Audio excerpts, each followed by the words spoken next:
cette 23e édition du Salon international del Club del Gourmet, le rendez-vous est fixé à Campo de las Naciones, dans l'infrastructure d'IFEMA de Madrid.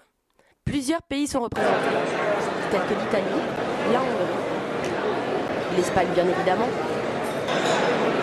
sans oublier l'espace France, pris en charge intégralement par la Chambre de commerce de Madrid. Donc la Chambre de commerce organise pour la 3e année consécutive le Salon Gourmet et le pavillon français de ce salon-là. Donc cette année, on a une augmentation de 30% du nombre d'exposants sur le salon. Donc on a cette année 34 exposants qui nous ont fait confiance. Allons voir quelques exposants emblématiques du pavillon France, tels que les bonbons Verbier, Lise Baccarat et ses alcools et liqueurs, les foie gras Ramajo pour la première fois sur le Salon du Gourmet, les chambres françaises qui viennent et exposent avec des entreprises françaises, Michel Moreno Diffusion, une entreprise montée l'année dernière suite à la première participation au salon, une réussite. Sans oublier les fameux vins français de Gaillac, Pleasure of Wine, fidèle sponsor de nos afterwork. Comme l'année dernière, donc on patronne en quelque sorte le championnat d'Espagne des équillés, donc des abrideurs de Ostras, comme on dit ici. Il y a 6 participants, plus Bernard, donc, qui est notre champion du monde en titre. Et on a aussi la présence de Christian Bouvier qui est là-bas derrière, qui est triple champion de France et qui lui représentera la France à Galway cette année.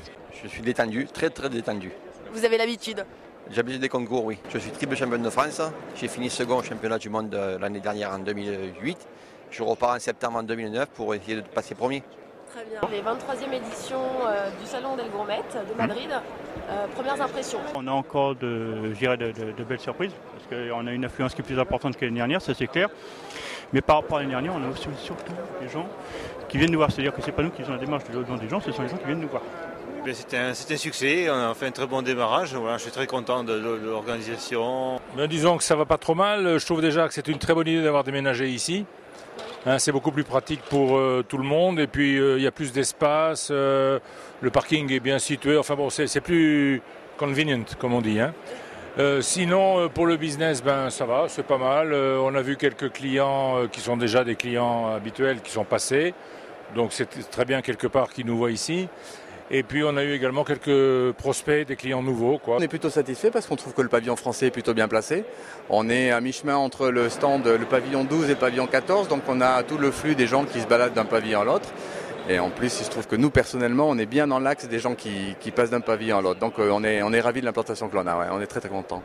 On est au 2e jour et tout se passe très bien. On a déjà de nombreux contacts. En plus, on a évolué par rapport à l'année dernière puisqu'on a aujourd'hui une entité espagnole. Donc j'ai créé une entreprise en Espagne volontairement. L'idée c'est d'acheter les fromages en France, les regrouper dans le sud de la France et les relivrer en Espagne. Je ne souhaite pas être grossiste, je m'en défends.